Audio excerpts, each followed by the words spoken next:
Ah, les road trips, les paysages qui défilent. La musique, l'air qui caresse ton visage.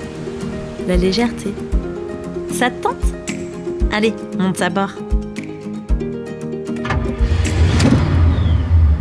Derrière le volant aujourd'hui, c'est moi, Alban. Une femme avec une grande soif de découverte et d'aventure. Après un burn-out, je suis partie seule en Inde. J'ai compris l'urgence de faire de moi ma priorité. Et que ce qui m'anime, c'est d'aider les autres à le faire aussi. Comment ? En créant des bulles de bien-être.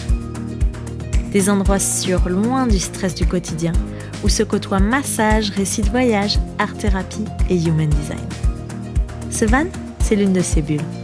Un safe space pour te montrer que voyager est à la portée de tous et te motiver à le faire à ton tour.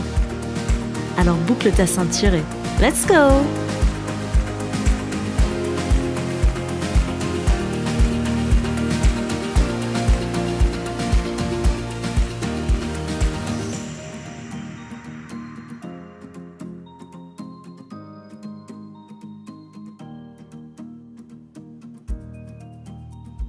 Hello, bienvenue pour ce 43e épisode de Chronique de voyage. Aujourd'hui, j'ai envie de te partager quelque chose qui est d'une banalité pour les habitants de l'île et qui est un spectacle extraordinaire pour d'autres.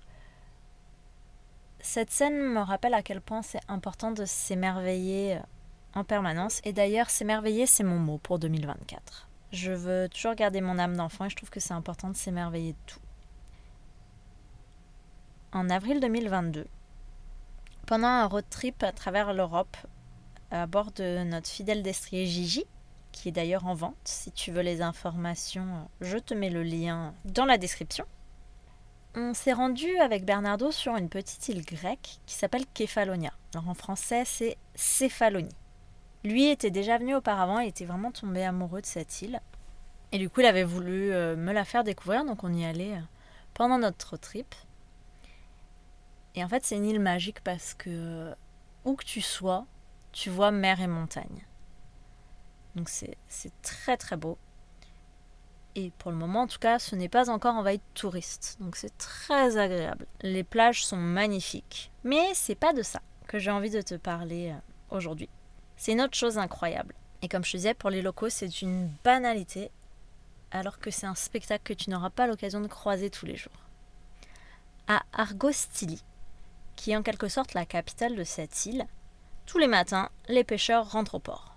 Jusque-là, c'est normal, quand la pêche elle est terminée, il revient faire sa petite journée. Ils restent en fait sur leur bateau, à quai, pour vendre les poissons.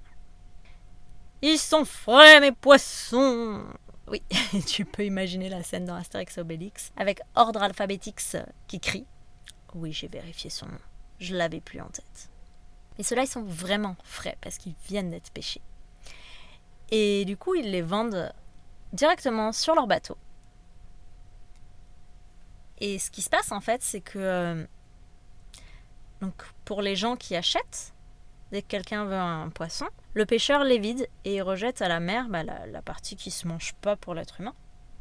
Et en fait, ça ne se mange pas pour les humains, mais il y a quelques petits profiteurs qui se régalent, qui viennent se sustenter là tous les jours. Et ces petits profiteurs, ils sont pas si petits que ça. Ce sont des tortues. Oui, tu as bien entendu, des tortues. Tous les jours, les tortues viennent sous les bateaux des pêcheurs pour manger. Et c'est un spectacle incroyable, en fait. Tu les vois là, avec la transparence de l'eau, tu les vois, tu les regardes, tu les observes. Et puis dès que un pêcheur jette quelque chose, hop, t'as la petite tête qui vient attraper. C'est incroyable. C'est une scène magique que tu vois pas partout. Et tu as des dizaines de tortues de mer qui viennent là. C'est incroyable. Et pour les gens du coin, c'est d'une banalité sans nom. Donc j'avais envie de te partager ça, te montrer que la magie est partout. Que ce qui pour toi peut être banal, peut être complètement magique pour d'autres personnes. Donc garder cette capacité à s'émerveiller, en fait, tout simplement.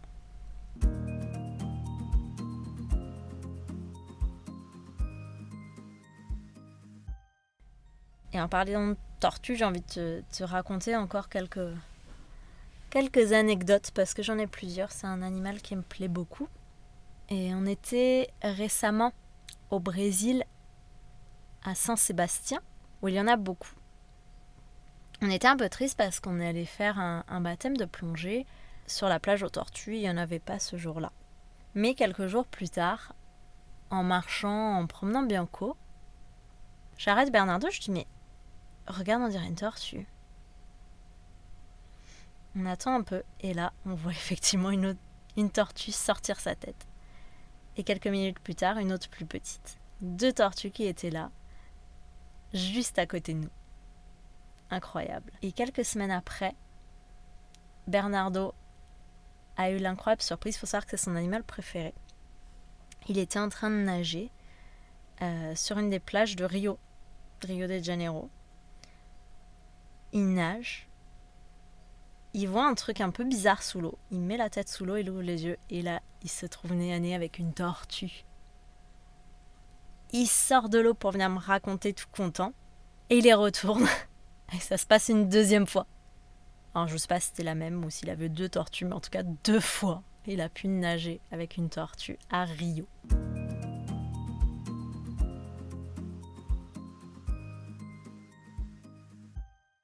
Et moi, ça m'est arrivé pendant mon voyage à Bali. Alors je t'ai parlé de Bali dans l'épisode 33, où c'était pas forcément le portrait le plus glamour que je dressais, mais je trouve que c'est quand même très très très important de montrer la réalité. Mais j'ai quand même vécu de belles choses à Bali. Et notamment, j'ai fait du snorkeling, tu sais, c'est la plongée avec juste un masque et un tuba, depuis un bateau. Et en fait, il y a un endroit où les tortues, il y en avait plein, nageaient juste au-dessus de moi. J'ai nagé sous les tortues. C'était une expérience absolument incroyable, unique, et d'une beauté. C'est assez difficile à raconter, mais c'était tellement beau. Donc j'avais envie de te partager ces belles expériences que j'ai vécues. Viens me dire, toi, est-ce que tu as déjà eu l'occasion de voir des tortues de mer, de nager avec ? Viens me raconter ces belles expériences.